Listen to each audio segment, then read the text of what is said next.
Bitcoin chief. Omemboji, one of Enugu State. Huh?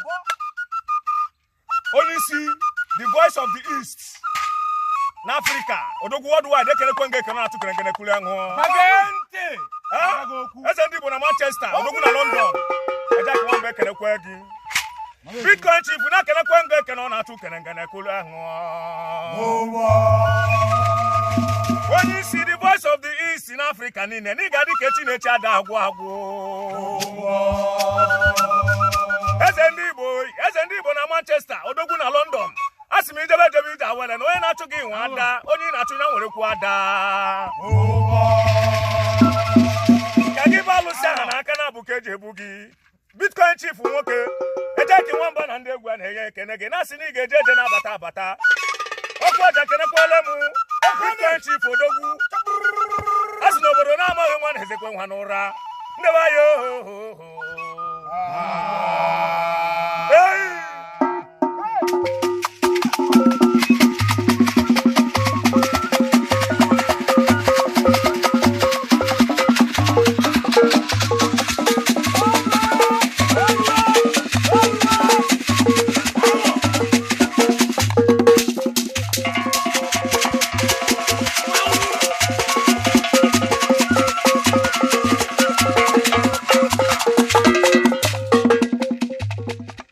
Chief, hey, Omemboji, one of Enugu State. Hello! Huh? The son of a lion. Only see the voice of the East. In Africa, Nina. Huh? Odogu Bitcoin chief. I can't go and get cannot to get a SND Bona Manchester, London. There's a Morgan. We get a Bata. I see the mama and I can't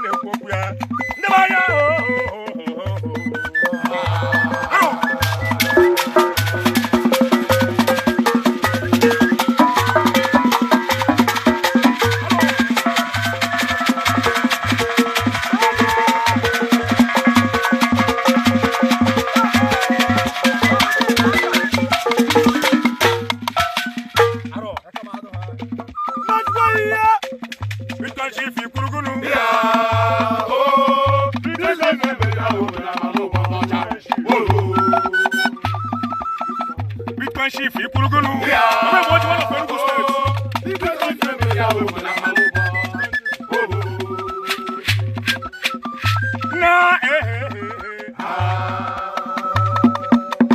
Bitcoin chief, not gonna go and get on a token and get a cool.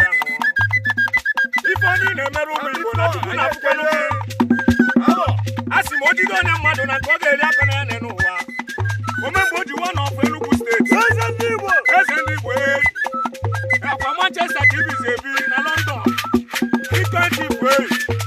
When you see the voice of the East, the voice of the East, Odogu Bitcoin, let me go and get on.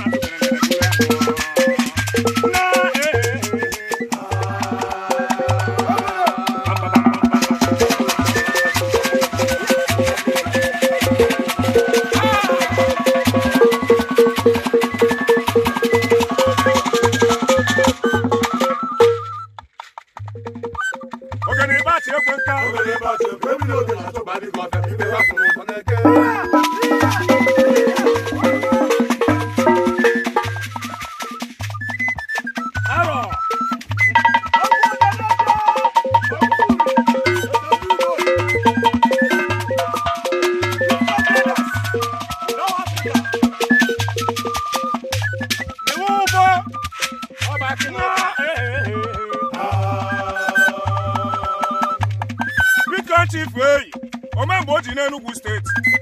SND Bona cannot to the voice of the East. The voice of the East in Africa, they got to get each other. A jack in one banner can again. That's the David Tower. As you do not one is a one.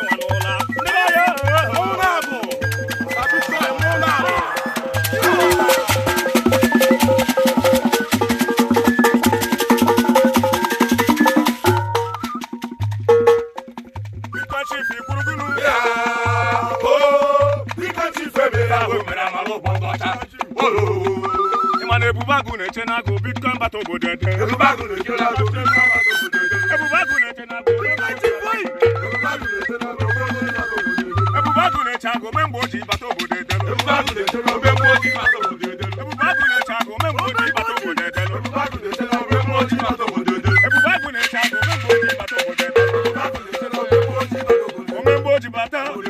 Ezomogo, Bitcoin chief, Ezomogo, Ewo, the voice of East, Africa Nino, Ezomogo.